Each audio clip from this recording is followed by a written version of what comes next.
Hi, welcome to another video. And in this video, we're going to be looking at mastering the art of delegation, which of course is going to empower your team. So let us understand what we're going to be looking at in this video. So first, we're going to understand what delegation is and of course, what it is not. We're going to be looking at why do we need to delegate? We're going to understand when do we delegate and of course, the right way to delegate in how we delegate. So first, let us look at what is delegation, and maybe to understand that better, first we need to also know what it is not, or some of the misconceptions or myths about delegation. The first thing is it is not about offloading your tasks, dumping your tasks on team members. That definitely is not delegation. No, you have a bunch of tasks that you are not comfortable doing, or you don't want to do, or you find it boring to do, then you delegate it off. So that definitely is not what is delegation. It is also not micromanaging. You want to give away the task, and you keep checking back, is it done? No, this is the way that you need to do it, all of that. So that definitely is also not what delegation is. It is also not about setting up the team or the team member for failure. You want to give a task that the person, you believe that the person might not be able to do, so you delegate the task away and you don't help the person and all of that. So that is setting up the team for failure or the team member for failure. So that is not what is delegation. It also is not assigning without guidance. There are some tasks that I'm sure no, maybe the person is able to do, but still needs some amount of hand holding, still needs some help. So allocating tasks without guidance is also not delegation. So let us understand then what is delegation. So delegation, if you see, is the process of the keywords here to understand or look at is entrusting and of course managing the accountability. So delegation is a process of entrusting the tasks and responsibilities to others while maintaining the accountability for outcome. When you delegate the task, that does not mean that you're not accountable for it. You're still going to be accountable. You're still going to be asked for it.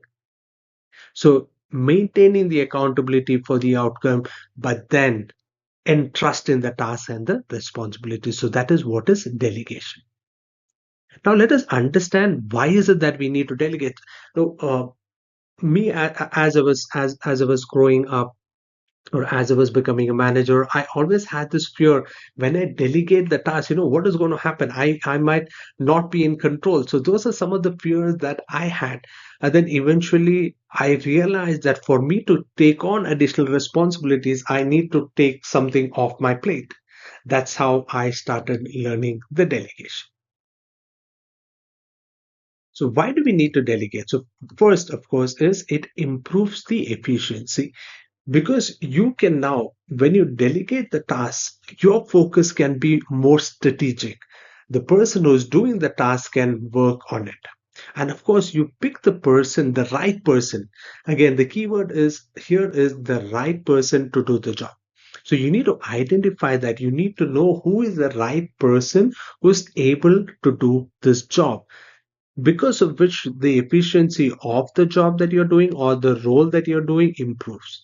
So you are able to take on more responsibilities. At the same time, the task is also being done efficiently. The second thing is that, of course, it develops your team.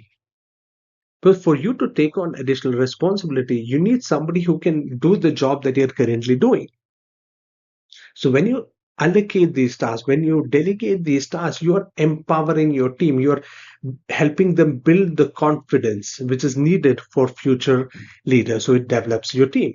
Of course, it also inspires creativity. Since you have been doing the task over and over again, there's a possibility that you might miss something. You might not be able to think out of the box. So a new person who's doing it might be able to come up with something that you might, I'm not saying you will not have thought of, but you might not have thought of. So there might be a creative way to do it. So it also improves or inspires creativity. The next is it balances the workload. When the task is evenly distributed, it prevents from maintaining, or it kind of helps the burnout which happen. And ensure that it is not just one person who is doing all of these tasks. Ensure that it is spread across your team, so that that one person does not feel the burnout. And if you do that, it also, kind of says, that you're being partial to somebody, so you have to avoid that as well. So balances the workload. And last but not least is, it lets you lead. Because when you're delegating the task, your focus is not on doing the task. Now you're able to shift your focus from micromanagement to strategic leadership, which is helping, guiding your team, getting in more leads, whatever. That could be your focus. So you start leading strategically. So that's another reason as to why you need to delegate. And that is why initially, if you see, it is also about empowering your team. So when you do all of this, it also empowers your team. Now, how do we delegate? That's something that we need to understand as well. So, here are some of the ways that you can delegate. So, what I've done is the word delegate, I've kind of split it into acronyms. So, the D stands for define. So, first, you need to define or explain the task that you are delegating. Just don't say, do it. This is what. So, clearly define what is it that you want, or explain the task. And of course, establish a communication process. It should not be that, you give the task and there is no communication that is happening. Ensure that there is a communication process, and also ensure that you've clearly set your expectation on what is it that you are expecting out of this task that you're delegating. Next is list what and all. List on all the resources, and maybe it's a possible, since you have been doing it, you will know that these are the possible roadblocks that might be there. So list that down and tell, these are possibilities that could happen. So and you are prepared, you and the team member is kind of prepared for it. So listing down also what and all are the possible resources that is required for the person to do the task. Okay, so that list down. And of course, empower, give them the proper authority, and of course, the trust. If they don't have the authority to do, they might not be able to complete. And of course, trust that they will be able to deliver.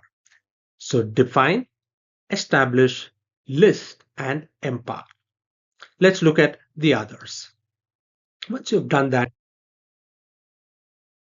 you start looking at, how do you guide? You need to be, once you've given them the task, you need to be available for them whenever they have some doubts or questions. Give them that guidance. Tell them that you are available if they need any help. So guide and assess. You definitely need to monitor the process. So I'm not asking you to keep checking every minute or every hour, but assess. Maybe have set up road, set up milestones as to when they need to review it, or maybe have some reviews, weekly review, daily review. Depending upon the project, depending upon the task that has been delegated. So monitor the progress, and have review sessions to understand the status of the work. Because if you understand, the authority is still with you, the onus or ownership is still with you, so you have to ensure that it is delivered. So that's a good, that is the assess. And of course, once while they are doing it, you also need to thank them. Don't assume that this is your job, you should have done it, right? Because you're allocated. So don't assume that. Recognize and appreciate the work that they are doing. So that is the thing. That this, I'm sure you understand, it kind of helps to boost the morale. And of course, you need to evaluate, review the result, and make adjustments.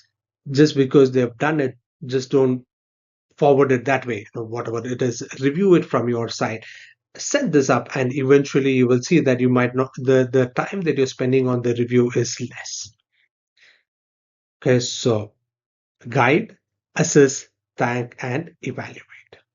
So this is how you need to delegate. Now let's look at what is it that you would need to delegate.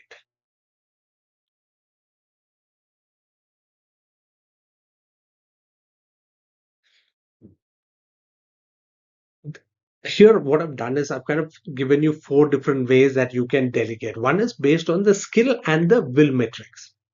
Somebody might be really willing to do the task, but they might not have the skill. Somebody might have the skill, but not willing to do the task. So you need to understand the skill and the will. So you need to delegate the task to somebody who has both the skill and the will to do that particular task. So one is to find out or using the skill and the will metrics. The second rule on when you can delegate or what you can delegate is if you believe that somebody can do the task that you're currently doing 70% better than you. I know you would be the best person to do that particular task, but if you are able to identify somebody who's able to do that task at least 70% as good as you, delegate that task. Okay. The next one is the 80 and the 20 80-20 rule, basically the Pareto principle. Understand 20% of the work that you do that creates 80% of the results. So the 20% of the task that you're doing is kind of giving you the 80% of the result. So focus on the 20, the remaining 80% is something that can be delegated. So 80-20 rule. So list down the kind of tasks that you're working on. Look at, okay, what are those 20% of the tasks which is critical for you, which is getting you the 80% of the results, right? So those 20% of the task is something that you can keep. The remaining 80% is, you see, okay, these are the tasks. You list down those tasks, okay, see 70% of which can be done, then understand the skill and the will matrix and then delegate it accordingly. And of course, the Eisenhower matrix, which is the urgent important matrix.